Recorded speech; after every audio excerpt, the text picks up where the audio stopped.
Olá! Você sabia que remédios para hipertensão, diabetes e asma são distribuídos de graça?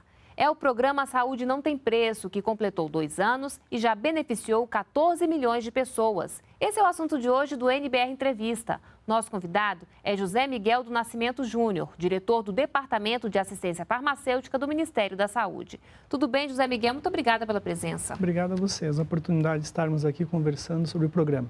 Bom, 2 anos de programa, né? Que balanço que a gente pode fazer? Olha, a nossa avaliação é que o programa vem cumprindo o seu objetivo. Ele tem levado cada vez mais nas localidades mais distantes o acesso a medicamento, a hipertensão, diabetes, asma e as outras doenças também do próprio programa. E cada vez mais os brasileiros estão se beneficiando desse programa. E isso mostra a potência do programa, a capilaridade que ele assumiu na sociedade e a forma como a sociedade encara o programa como um programa que traz um benefício direto para as famílias, porque ele consegue, ao mesmo tempo em que contribui para a melhoria da condição de saúde, ele também faz com que as pessoas e as famílias economizem, né, os recursos financeiros das famílias. Portanto, é um programa de alto impacto na sociedade. E essa economia pode chegar a quanto no bolso do consumidor? O Ministério da Saúde investiu o ano passado em torno de R$1 bilhão no programa. Nós deveremos, esse ano, de acordo com a previsão orçamentária, chegarmos próximo a R$2 bilhões. Então, em torno de 80% a 85% desse investimento é com a gratuidade. Então, nós estamos falando aí em torno de R$1,6 bilhão, R$1,7 bilhão que as famílias deixam de remunerar aí as despesas com saúde. Por que foram escolhidas essas 3 doenças, né? Diabetes, hipertensão e asma?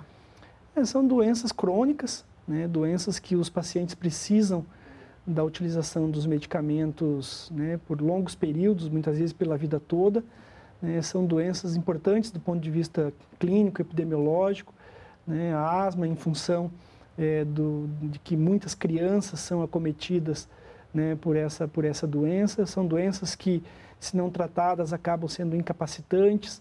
A hipertensão e diabetes são doenças também importantes, porque, se não tratadas, hoje são as principais causas de acidente vascular cerebral. Então, são doenças que acabam complicando a vida dos brasileiros e, muitas vezes, essas doenças acabam sendo diagnosticadas muito tardiamente, né, e os medicamentos no mercado privado, no caso da asma, hipertensão, diabetes, são medicamentos que têm um custo, né, são caros para as famílias.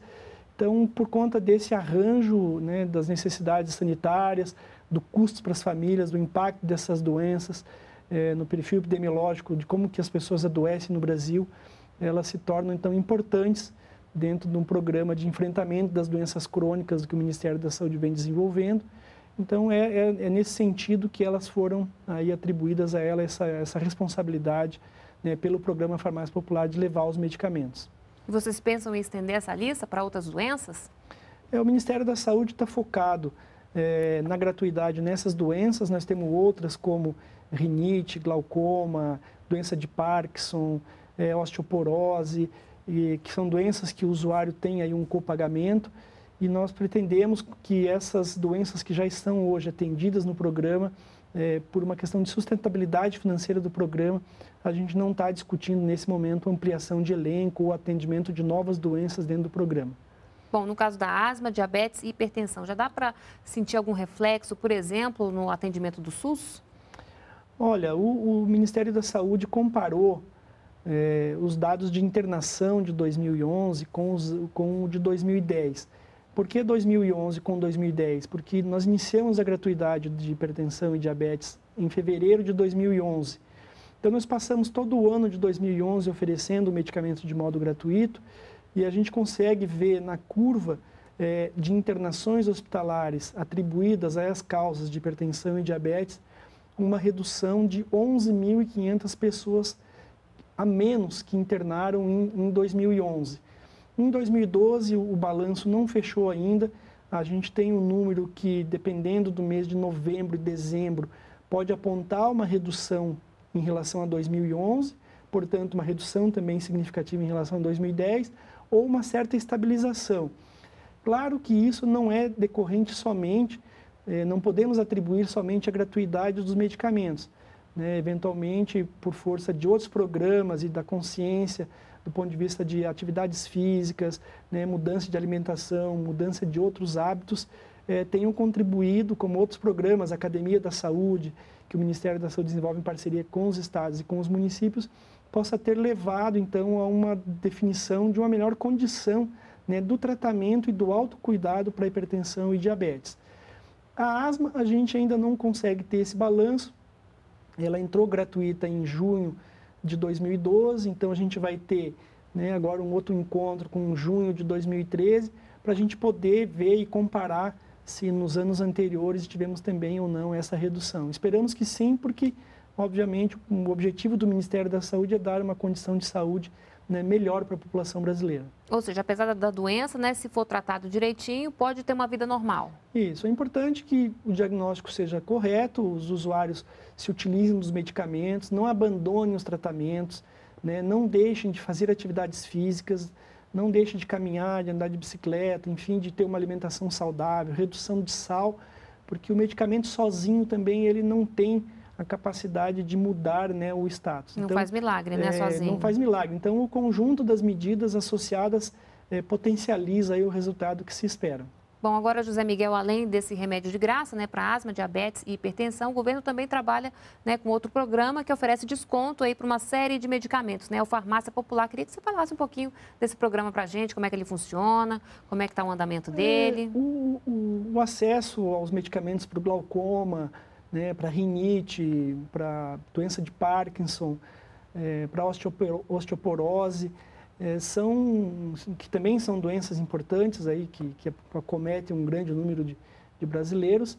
De certa forma, tanto para estas quanto para hipertensão, diabetes e asma, né, o acesso pode se dar de modo nos 3.370 municípios hoje que já tem pelo menos uma farmácia parceira do programa, né, são mais de 25 mil farmácias que fechou o dado no final de 2012, parceiras do programa.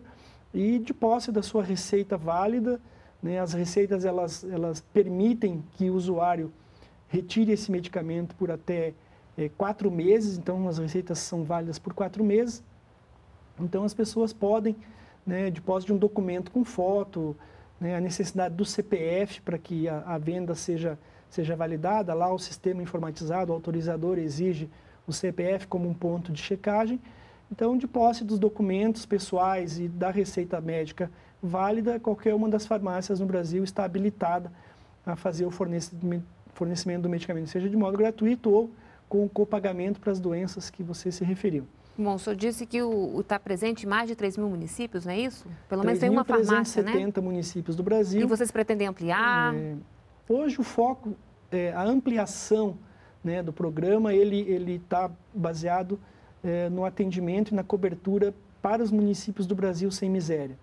Nós temos aí 2.365 municípios, que é um conjunto de municípios que foram definidos pelo Ministério do Desenvolvimento Social e que onde, né, a renda per capita das famílias é de até R$ 70 por membro dessa família.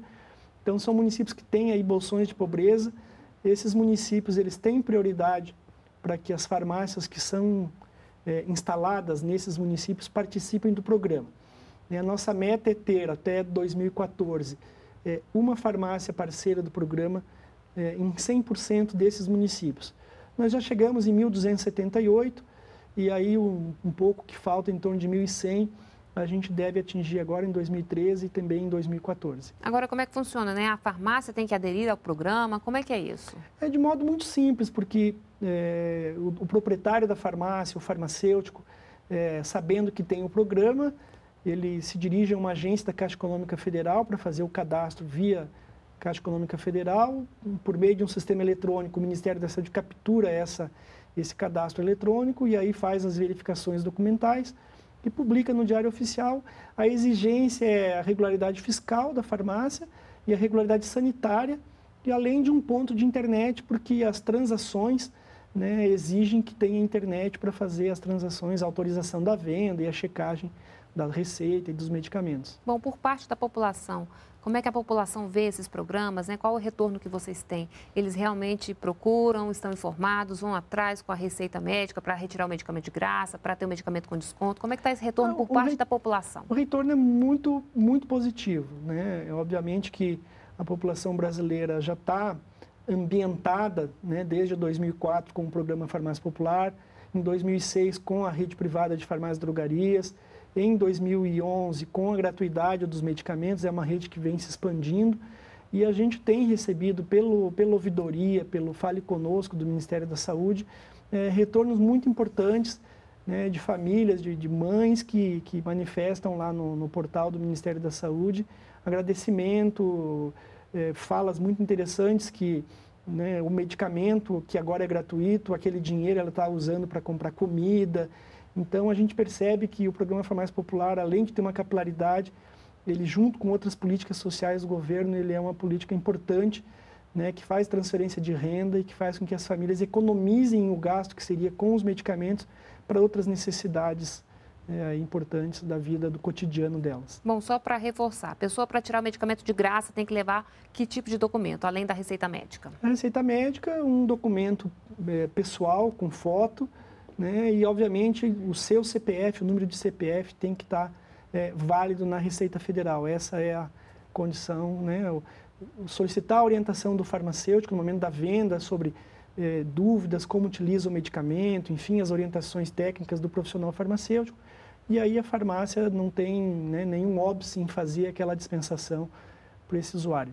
E qual a quantidade de medicamento que pode ser retirada por mês? Uma caixinha, duas caixinhas? A quantidade máxima depende do protocolo clínico, né? Nós temos quantidades máximas parametrizadas dentro do sistema de informação. E aí o médico, na avaliação da condição de saúde daquele paciente, pode prescrever uma quantidade que aí o padrão de caixa não regula muito, você tem caixas com 10, com 15, com 20.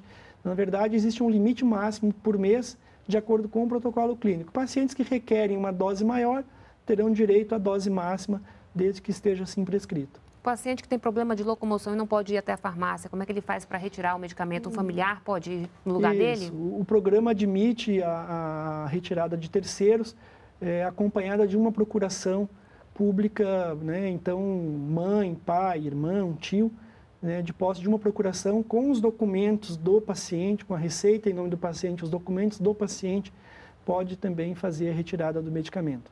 Tá certo, José Miguel. Muito obrigada pela sua participação aqui no NBR Entrevista e até uma próxima oportunidade. Até uma próxima. Obrigado a vocês. Obrigada mais uma vez. Outras informações na página do Ministério da Saúde. E para rever essa entrevista é só entrar no endereço que aparece agora aí na sua tela. Muito obrigada pela companhia e a gente se vê no próximo programa. Continue aqui com a gente na NBR, a TV do Governo Federal.